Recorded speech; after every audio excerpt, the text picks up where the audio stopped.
Je pense pour comprendre mon trajectoire professionnelle, il faut être un peu conscient du moment où j'étais formée et de fait un peu mon âge. Donc j'ai fait mes études universitaires aux États-Unis, à Harvard University, et ensuite je suis venue en France en 1981 avec l'élection de Mitterrand, et j'ai décidé de reprendre des études en thèse à l'École des hautes études en sciences sociales. Et je pense que je peux dire que mes 4 années à Harvard et puis mes 5 années à l'École des hautes études, la question de l'histoire des femmes et du genre était très peu présente. Mais de fait, je travaille sur l'éducation des filles depuis 35 ans, parce que d'emblée, quand j'ai voulu choisir un sujet de thèse, j'avais décidé que je voulais travailler sur l'éducation. Et c'était très lié à mon parcours personnel. Je suis américaine, mais avec une mère française. Et j'avais beaucoup étudié l'histoire de la France. Et quand je suis arrivée en France, je pensais pouvoir comprendre la société française dans laquelle je vivais et dans laquelle j'espérais travailler. Et j'ai très vite compris qu'il y avait beaucoup de choses que je ne comprenais pas, des codes que je ne saisissais pas, que je ne comprenais pas mes pairs.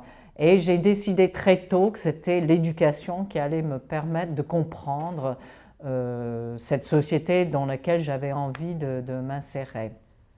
Et donc je suis allée vers un directeur de recherche à l'École des hautes études qui était Dominique Julia, spécialiste de l'histoire moderne, spécialiste de l'histoire de l'éducation et aussi l'histoire religieuse. Et en lui disant que j'avais envie de travailler sur l'éducation, mais que j'avais aucune idée sur quoi travailler. Et c'est lui qui m'a dit « Et l'éducation des filles, ça vous intéresserait ?» Je dis « Ah ben oui, pourquoi pas ?»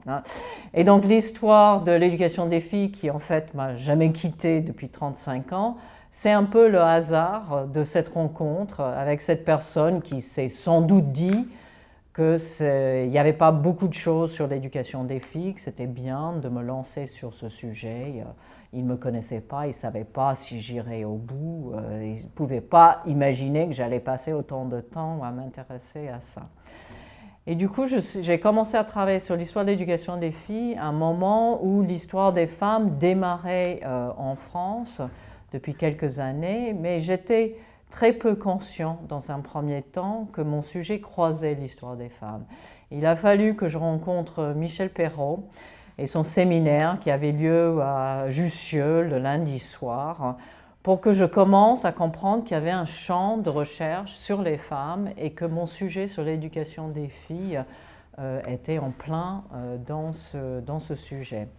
Parce que Françoise Mayer, qui était vraiment la personne qui avait travaillé sur l'éducation des filles, se tenait à distance de l'histoire des femmes. Et de manière générale, mon directeur de thèse m'avait aussi dit qu'il faut faire un peu attention, ne pas trop aller vers l'histoire des femmes, les approches féministes, il faut s'en méfier quand même. Et donc lui, il ne m'encourageait pas du tout dans cette voie. Mais c'est vrai que les personnes que j'ai entendues dans le séminaire de Michel Perrault ont commencé à me faire comprendre qu'il y avait quelque chose d'intéressant, que j'avais intérêt à en lire. Et puis, vers la fin de ma thèse, j'ai commencé à rencontrer des doctorantes américaines qui faisaient leur thèse sur l'histoire des femmes en France. Et c'est, je pense, leur contact, donc des réseaux d'étudiantes qui m'ont vraiment ouvert les yeux sur ce qui était en train de se passer là aux États-Unis. Et ces personnes qui avaient donc mon âge, mais étaient formées dans des universités américaines où on a l'habitude de discuter beaucoup ensemble, de partager ses lectures, de partager ce qu'on écrit, ce que je n'avais pas du tout à l'École des hautes études. J'ai rencontré aucun de mes pairs à l'École des hautes études. C'est grâce à elle que j'ai commencé à vraiment me dire que le genre était une catégorie d'analyse qui pouvait m'aider à mieux comprendre l'histoire de l'éducation des filles. Ces étudiantes étaient en thèse avec des personnes qui ont beaucoup marqué le champ aux États-Unis. Natalie Zemon Davis par exemple, Joan Scott, Susanna Barrows, Lynn Hunt, donc des figures qui étaient vraiment des figures importantes aux États-Unis. Et je me souviens très bien qu'on a lu l'article de Joan Scott, Gender, a Useful Category of Historical Analysis, alors que c'était en voie de publication dans American Historical Review. On a passé une soirée ensemble à l'étudier, à essayer de comprendre les arrière-fonds épistémologiques de ce qu'elle disait par rapport au genre. Donc c'est grâce vraiment à ces réseaux que j'ai commencé à me situer davantage du côté de l'histoire des femmes et puis progressivement du genre. Mais il a fallu mon premier poste pour que je m'inscris pleinement dans ce champ et que mes travaux commencent à se ressentir davantage de l'angle analytique du genre. Et mon premier poste, c'était aux États-Unis parce que je pensais en France américaine, ayant fait mes études à l'école des hautes études, que j'avais très peu de chance d'avoir un poste universitaire, donc je n'ai même pas cherché en France. J'ai cherché aux États-Unis à une période où il y avait des postes, donc ça c'était bien. Et j'ai eu l'énorme chance d'être recrutée dans une université où il y avait une tradition d'histoire des femmes qui était très forte, à l'université d'Iowa. Et j'étais recrutée sur un poste intitulé L'histoire des femmes en Europe. Donc ils avaient à la fois envie d'étoffer leurs enseignements sur l'histoire des femmes européennes et ils m'ont dit après qu'ils avaient très envie de recruter une femme. Et ils se sont dit qu'ils avaient plus de chances de recruter une femme avec un poste d'histoire des femmes. Et je me suis retrouvée avec des spécialistes sur l'Amérique latine, sur les États-Unis, sur l'Europe, qui travaillaient toutes sur l'histoire des femmes, dans un milieu qui trouvait que c'était un champ porteur, qui était très contente de me recruter, la collègue française venant de l'école des hautes études. Et je me souviens très bien d'une rencontre, d'une discussion avec l'une des personnes qui a été le plus derrière mon recrutement, qui me disait, Sarah Hanley, qui a travaillé sur le lien entre l'État, la famille et la construction d'un État plutôt patriarcal en France, elle m'a dit « Oh, c'est vraiment bien d'avoir une autre féministe dans le département ». Et à l'époque, on marchait ensemble et j'ai une autre féministe, je me suis retournée de qui elle parle et puis je me suis rendu compte que c'était moi et que ça allait de soi pour elle que j'étais féministe parce que, à cause de ma trajectoire, des objets sur lesquels je travaillais. Mais venant de France et d'une culture historique en France où se dire féministe ça ne se disait pas et surtout on ne parlait pas d'histoire féministe. Et du coup, ça m'a troublée. Hein. Je me suis dit, tiens, mais au fond, elle a raison. Cette histoire des femmes, je le fais aussi progressivement de plus en plus par forme de militance. Militance parce qu'il n'y avait pas grand-chose, parce que c'est une façon de bousculer le champ de l'histoire en faisant entrer mes actrices anonymes, ordinaires dans cette histoire. Donc mes objets de recherche sont beaucoup marqués aussi par cette trajectoire. J'ai commencé en travaillant sur les élèves. J'étais moi-même étudiante, je m'intéressais à l'expérience de socialisation dans un établissement très prestigieux, les maisons d'éducation de la Légion d'honneur. Ces établissements accueillaient jusqu'à 600 jeunes filles éduquées dans un pensionnat.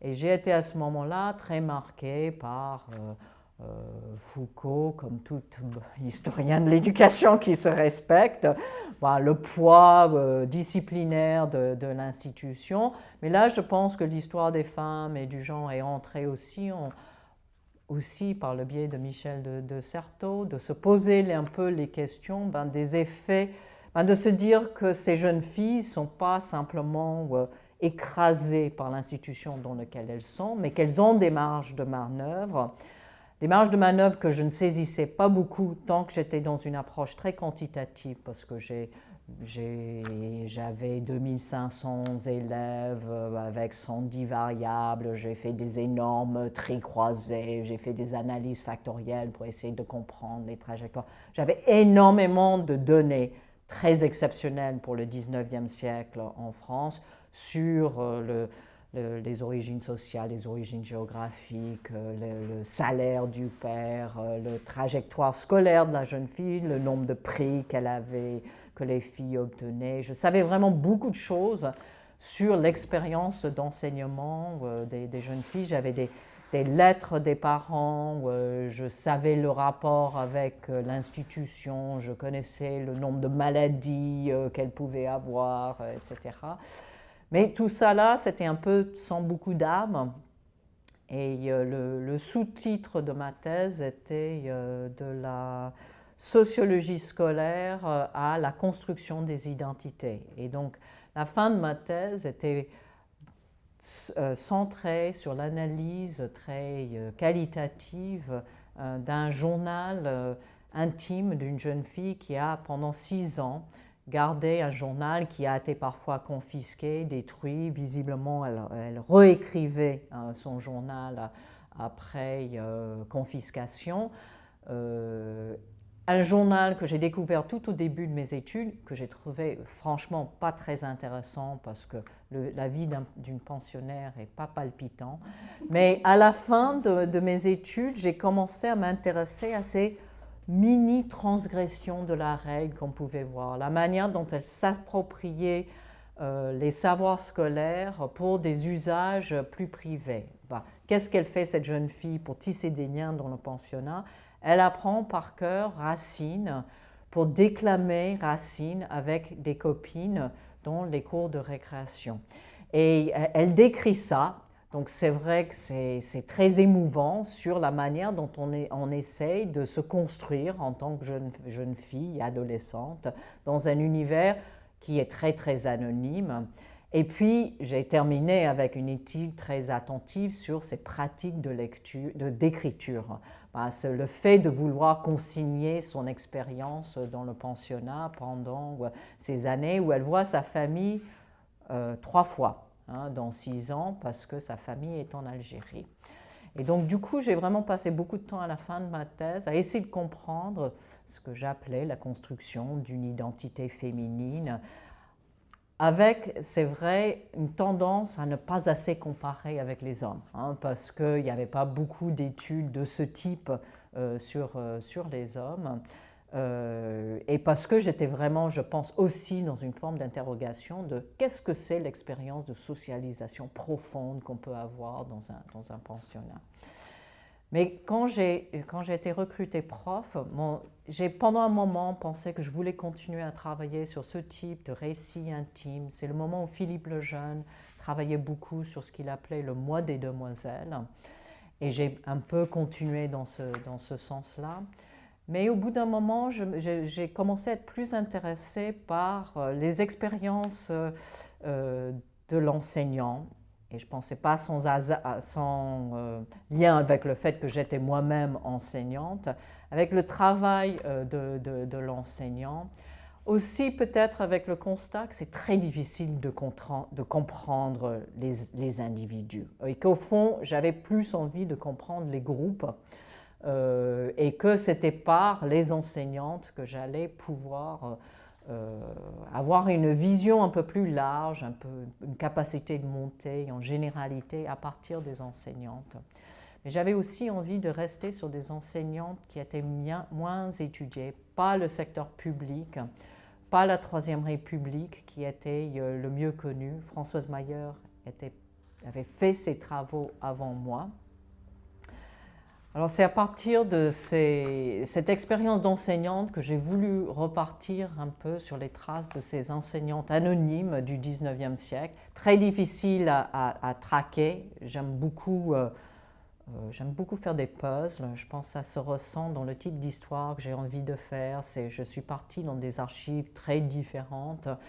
J'ai fait je me suis appuyée sur mon beau-père, qui est un très bon généalogiste, qui est allé traquer les extraits de naissance, de décès, de mariage des enseignantes parisiennes qui tenaient des pensionnats, avec un double objectif, à la fois de montrer que des femmes laïques sont très présentes dans l'espace parisien pendant tout le XIXe siècle. On a tendance à dire que les religieuses arrivent et évincent les femmes laïques. Et pour la capitale et pour les grandes villes, ce n'est pas vrai du tout. Les femmes restent. Elles ne sont pas célibataires, elles sont mariées. C'est souvent des communautés.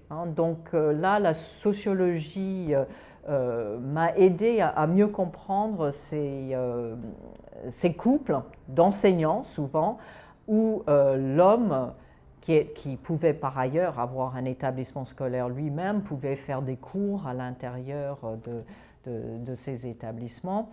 Et je suis partie dans l'idée que j'allais, après le travail sur une monographie, j'allais faire un ouvrage plus large sur l'éducation pour les bourgeoises, en prenant en compte ces enseignantes laïques, en prenant en compte les religieuses, parce que c'est indispensable, mais surtout en m'intéressant davantage au processus qui mène vers l'enseignement. Qu'est-ce qui explique que les femmes sont si présentes, si peu reconnues comme travailleuses dans ce secteur qui est l'enseignement, avant la fin du XIXe siècle. Et je travaillais sur ce livre quand j'ai eu un autre grand changement professionnel qui était celui de venir en France. Alors là, c'était un choix plus personnel. Mon mari est toujours français et lui, il n'avait pas envie de rester éternellement dans le Midwest américain et du coup, j'avais fait une candidature en France pour essayer d'avoir un poste en France. Alors, je ne pensais pas réussir du tout, je ne pensais pas réussir tout de suite, surtout. Et donc, c'était une très grande surprise quand ma première candidature, campagne, comme on dit en France, en 1994, j'ai été recrutée dans une université qui n'avait aucune tradition d'histoire des femmes, dans une université plutôt considérée comme étant à droite politiquement, à l'université de Strasbourg. Et l'expérience d'arriver à l'université de Strasbourg a vraiment opéré un changement important dans mes conditions professionnelles d'une part, mais aussi dans ma façon de concevoir la recherche et les axes de mes recherches. Quand je suis arrivée à Strasbourg, on m'a tout de suite dit qu'il ne faut pas dire que vous faites l'histoire des femmes, mais dire que vous faites l'histoire de l'éducation. C'est beaucoup plus rassurant.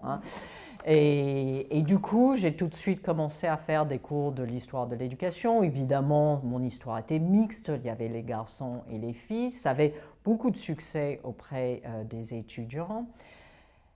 J'avais à ce moment-là 5 ans de métier, donc ça m'a pris un peu de temps pour commencer à être en colère que je ne pouvais pas faire l'histoire des femmes, que mes collègues professeurs trouvaient que c'était illégitime. Et il y a eu des grandes grèves en 1995, et ces grèves m'ont, moi qui n'étais pas du tout militante, qui n'avais jamais participé à une grève auparavant, ça m'a fait découvrir un monde de personnes qui étaient insatisfaits dans l'institution universitaire, qui trouvaient qu'il y avait beaucoup de choses à changer. Moi, je pensais que c'était mon regard d'américaine. C'est vrai que mes conditions de travail étaient beaucoup dégradées. Je trouvais que les étudiants, on ne faisait pas beaucoup attention aux étudiants. Et j'ai découvert que d'autres partageaient mon point de vue. Et puis, ça m'a donné aussi le courage de dire, mais c'est pas possible que ce champ reste illégitime dans l'université. C'est le moment, donc 1995, la revue Clio est créée, l'histoire, femmes et société. Alors, je ne faisais pas partie du comité de rédaction, mais je savais que ça existait. Et c'est à partir de ces années 95, 16, 17, j'ai commencé à nouer des contacts avec le milieu d'historiennes des femmes en France. Et j'ai commencé à penser que c'était... je savais qu'on faisait de la recherche, mais qu'il y avait aussi un besoin de changer l'institution, qu'il fallait que nos objets deviennent dignes dans l'institution et que peut-être il fallait se poser un peu la question du genre aussi par rapport à des carrières qui étaient... nous qui faisions l'histoire des femmes, on était presque toutes des maîtres de conférences, on ne disait pas maîtresse de conférence d'ailleurs à l'époque, mais que dans l'institution française, être maîtresse de conférence, on avait beaucoup moins de possibilités que des professeurs. Et donc c'est à la fois une envie de changer l'institution, de faire entrer mon champ de recherche dans mes enseignements, et puis de revendiquer le fait qu'on puisse avoir des carrières comme les hommes, malgré le fait qu'on travaillait sur un sujet qui n'était pas considéré comme aussi noble.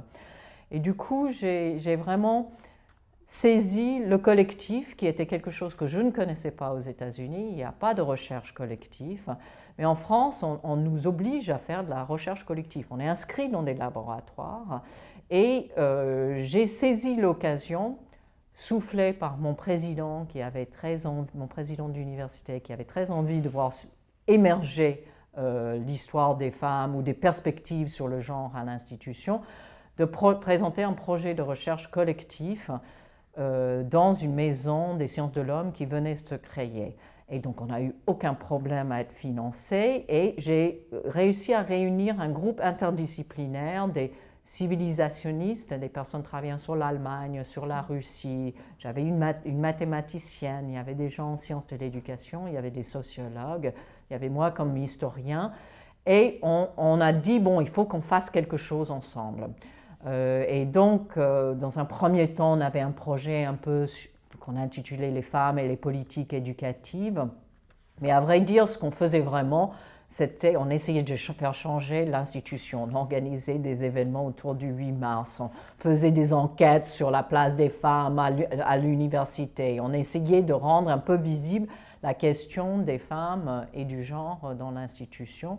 Et puis c'est devenu un objet de recherche, j'ai proposé qu'on travaille sur la mixité. Et cet objet, la mixité, pour moi, alors je sais que Catherine Marie y travaillait de son côté, mais je ne le savais pas à l'époque, parce que j'étais quand même très dans le milieu de l'histoire.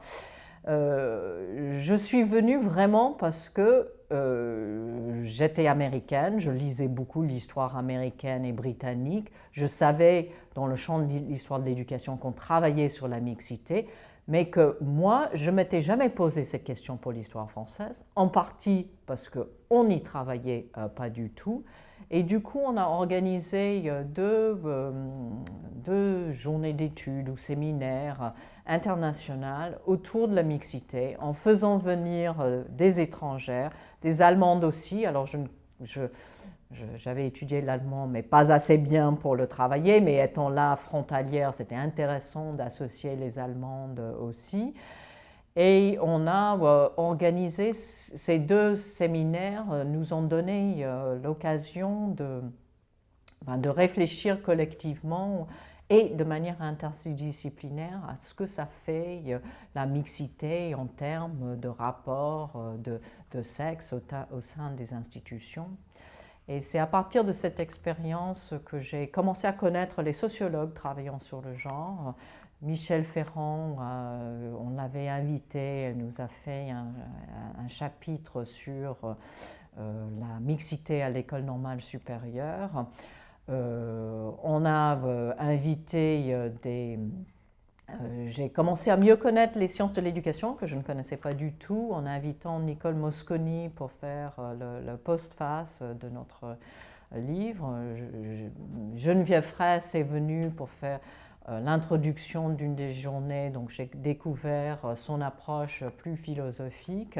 Et on a publié un livre collectif sur la mixité, mon première expérience d'un ouvrage collectif qui reste un peu une référence parce qu'il ne reste pas grand-chose de fait dans l'histoire, même s'il y a Marlène Pkakuo aussi, comme sociologue de l'éducation, a participé à cet ouvrage.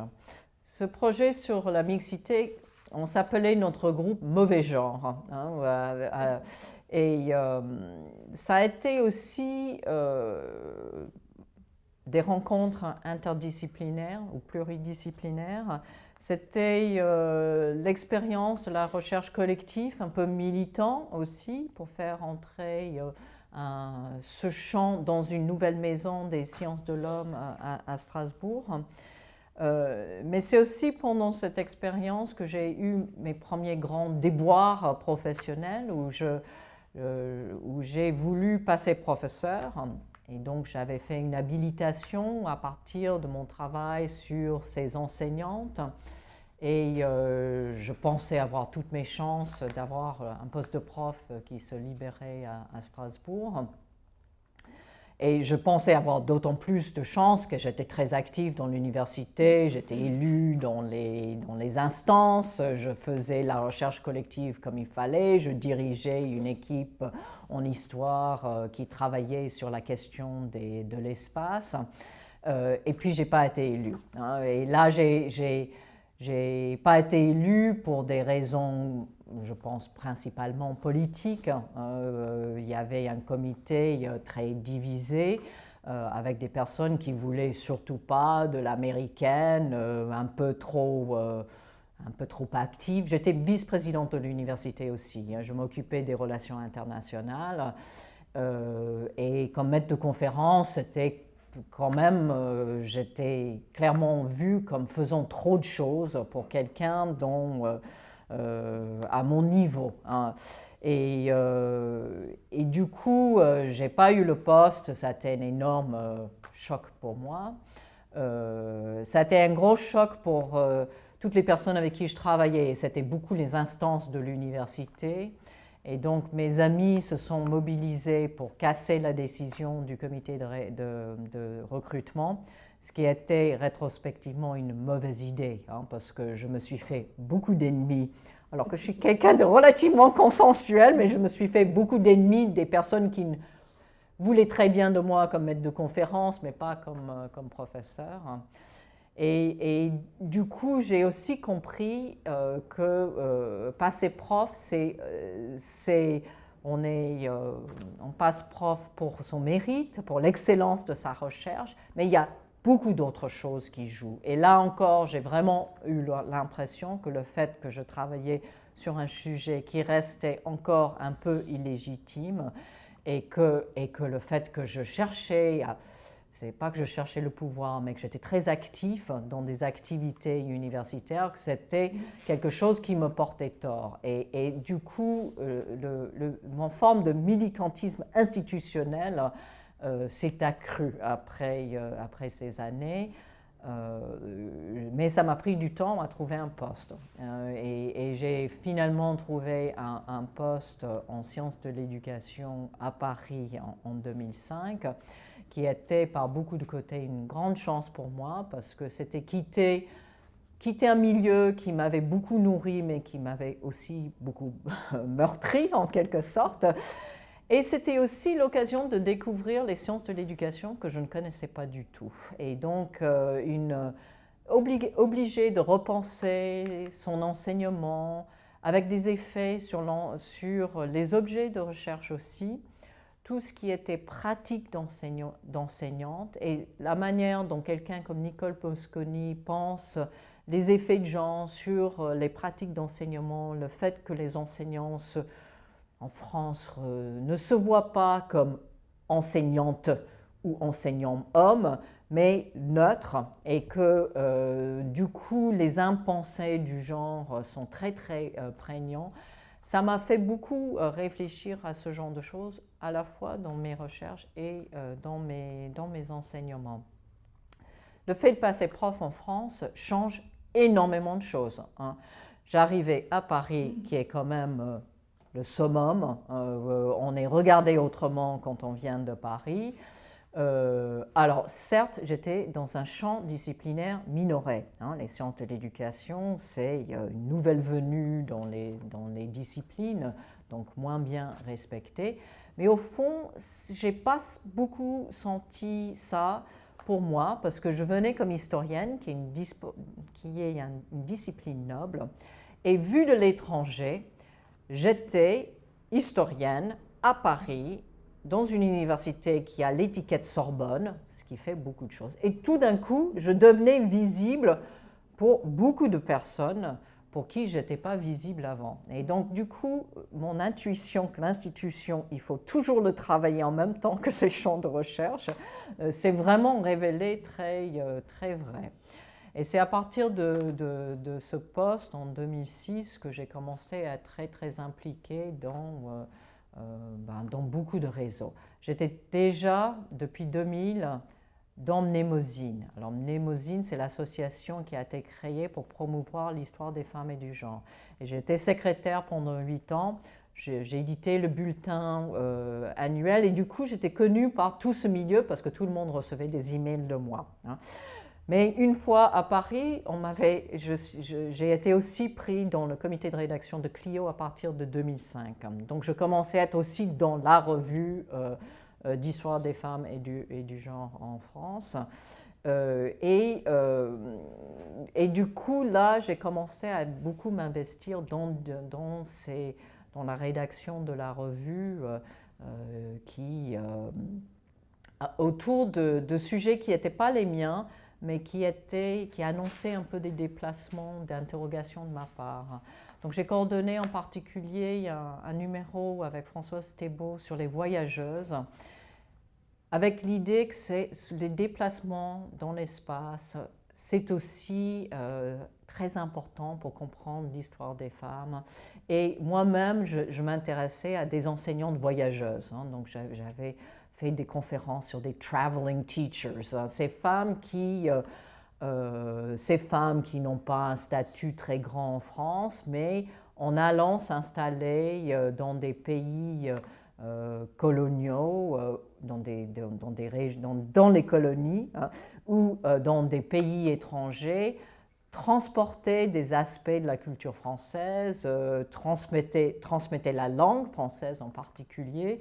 J'ai commencé à beaucoup m'intéresser à ces questions de transfert, de mobilité, tout ce qu'on met maintenant sous le transnational, une histoire un peu... Et clairement avec une envie de dépasser ma spécialité sur la France en regardant ces enseignantes qui voyagent. Donc d'abord par Clio, un numéro sur les voyageuses, ça m'a aidé un peu à penser les effets de ces changements dans l'espace et de ce que ça peut apporter. Et j'ai commencé aussi à travailler beaucoup avec des chercheurs d'autres nationalités, des Anglaises, des Américains, pour essayer de mieux comprendre, pas de manière... disons, je ne faisais pas de la comparaison, mais quand même en me disant en connaissant mieux la situation de l'histoire des enseignantes, des élèves dans d'autres pays européens ou dans l'Ouest, j'allais mieux comprendre mes propres objets. Donc le collectif qui a vraiment beaucoup joué à ce moment-là dans mon parcours. Et puis j'ai eu une découverte dans les archives qui a été une forme de passion qui m'a fait découvrir le champ des études coloniales et l'Empire, parce que j'ai travaillé sur un dossier que j'avais trouvé à Aix d'une femme française, institutrice dans les années 1820 en France, qui est partie en Algérie juste au début de la conquête, et qui a créé la première école pour jeunes filles musulmanes. Donc là aussi, avec cette école, je croisais le colonial, une enseignante voyageuse en quelque sorte, saint-simonienne en plus, alors que la plupart des enseignantes sur lesquelles j'ai travaillé étaient quand même plutôt conservatrices, s'exprimaient pas politiquement, mais beaucoup de bonnes sœurs. Et là, j'avais une personne qui voulait changer le monde par l'éducation. Alors certes, avec un discours très colonial, mais qui disait on ne va pas conquérir l'Algérie si on néglige les femmes, et parce que les femmes vont nourrir la haine des Français dans les familles. Et donc il faut ouvrir des établissements pour les filles, parce que ces filles vont apprendre à aimer le colonisateur français, vont apporter cet amour dans les familles algériennes, et par ça on va civiliser ce pays. On ne peut pas laisser de côté les femmes. Et ce qui était pour moi vraiment très important, c'est non seulement que j'avais une personne, une voix, une institution avec des archives riches qui me permettaient de voir qu'est-ce qui se passait dans cet établissement, qui étaient les élèves, le discours sur l'établissement, mais je pouvais voir aussi la manière dont la question du genre faisait partie de la colonisation. Alors que l'histoire de l'Algérie, sur laquelle les Français ont beaucoup écrit, on voyait cette conquête sous l'angle de à la limite sous l'angle de sur la masculinité, mais pas tellement. C'était plutôt une histoire de bataille, de conquête, d'une conquête très guerrière, dure. Alors que là, avec cette dame qui s'appelle Madame Luce, on avait une autre facette de la conquête. Certes, qu'on peut analyser sous l'angle d'une forme de violence symbolique quand on lit les discours qu'elle faisait lire à ses élèves.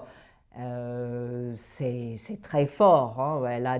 Les jeunes filles récitent des discours où elles disent « Je suis orpheline parce que les Français ont tué mon père, mais ils ont tué mon père et ils m'accueillent dans ce lieu où j'apprends le français, et donc les Français sont généreux après la conquête. » Donc c'est certes extrêmement violent, mais en même temps, c'est un lieu où les jeunes filles apprennent à la fois le français et aussi des techniques de broderie qui vont leur permettre de gagner leur vie par la suite. Et elles accumulent de l'argent parce qu'elles créent des caisses d'épargne pour ces jeunes filles, pour qu'elles gagnent de l'argent pendant leur scolarité, et ensuite elles repartent avec cet argent et la possibilité de travailler par la suite. Donc c'est cette expérience de recherche, là, du coup, fait beaucoup plus découvrir un autre aspect du travail. Je connaissais le travail de l'enseignant, mais là,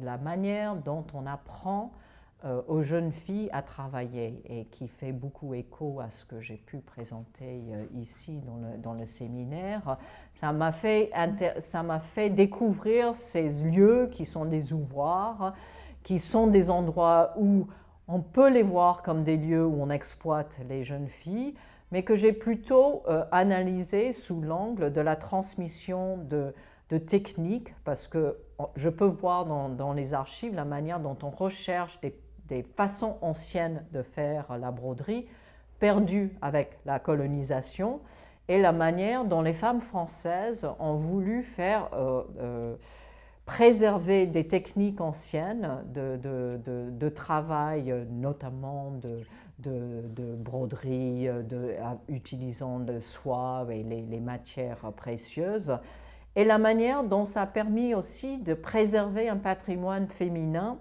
parce que par la suite, ces objets vont rentrer à la fois dans un circuit touristique et dans une forme de patrimonialisation en rentrant dans les musées. Donc ça m'a fait découvrir des tas d'autres thématiques de recherche, tout à partir d'une petite étude biographique et monographique sur un établissement, revendiquer une autre façon de voir l'histoire de l'Algérie qui prend en compte les femmes et qui voit les effets du genre dans la colonisation. Parce que ce qui est intéressant aussi dans cette histoire, c'est la manière dont elle disparaît de l'histoire, parce qu'au bout d'un moment, les notables algériens disent « on ne veut pas de l'éducation pour nos filles ». C'est pas bien de donner de l'éducation à nos filles, surtout pas le français, parce que ça les déclasse. Et ils disent même plus, hein. En fait, on a peur du concubinage, donc les rapports de sexe, les rapports sexuels qui pourraient dégénérer avec cette éducation. Et du coup, après ça, il n'y a plus l'apprentissage du français, il n'y a que l'apprentissage de la broderie. Et dans la mémoire qu'on a de cet établissement, il n'y a que ça qu'on garde. On ne garde pas le souvenir de l'apprentissage du français qui a existé pendant 16 ans. Donc cette expérience de recherche qui est partie d'une curiosité sur des femmes enseignantes qui voyagent est devenue, a ouvert tout un autre champ de recherche sur lequel je travaille maintenant. Mais je dirais que quand on est prof à Paris et qu'on a aussi à cœur de faire bouger l'institution, on n'a pas beaucoup de temps pour sa propre recherche. Et que de fait, ce que je fais beaucoup depuis 5 ans, c'est des efforts de structurer ce champ dans l'institution, notamment par l'enseignement, parce que c'est ça qui reste encore très fragile en France par rapport aux États-Unis, par rapport au Canada, par rapport à l'Angleterre, par rapport à l'Allemagne, où il y a des Center for Women's Studies, Center for Gender Studies, Center for Feminist Studies, etc. Où nous, en France, on a toujours refusé cette stratégie avec un axe très fort disciplinaire. Et du coup, depuis 5 ans maintenant, à Paris-Descartes, depuis 4 ans, je suis chargée de mission égalité. C'est moi qui ai écrit le plan d'action que je voulais dans mon institution. Donc il y a tout un volet sur les ressources humaines, les questions des congés de maternité et tout ça, qui me fait beaucoup découvrir le champ du travail aussi. Mais j'ai toujours insisté sur le fait que ces politiques vis-à-vis de l'institution se nourrissent des travaux que nous menons dans la sociologie du genre, l'économie, et donc il fallait soutenir tout ce qui était études sur le genre et qu'il fallait soutenir aussi les enseignements parce que c'est à travers les enseignements qu'on va pouvoir changer le monde. Hein. Donc reste je suis quelqu'un de fondamentalement optimiste, malgré un contexte qui pourrait nous pousser vers un certain pessimisme.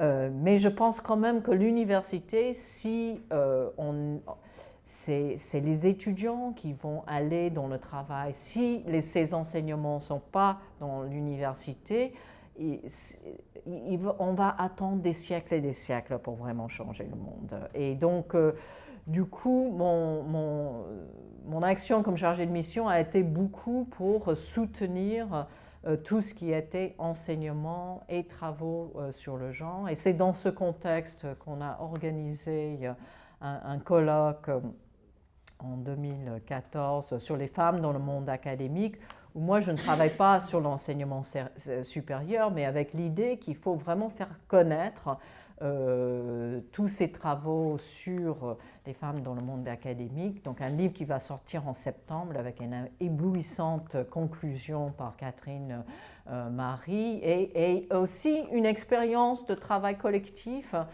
très sympathique parce que le livre mêle des approches historiens, sociologiques, un peu socio-psychologiques, avec un effort de comprendre où nous en sommes, aussi bien en France aujourd'hui, mais aussi avec ces comparaisons internationales, parce que je pense profondément qu'on aura du mal à faire bouger l'institution française sans recours à ces comparaisons, en montrant quand même qu'il y a, avec cette possibilité de montrer ce qui se fait ailleurs.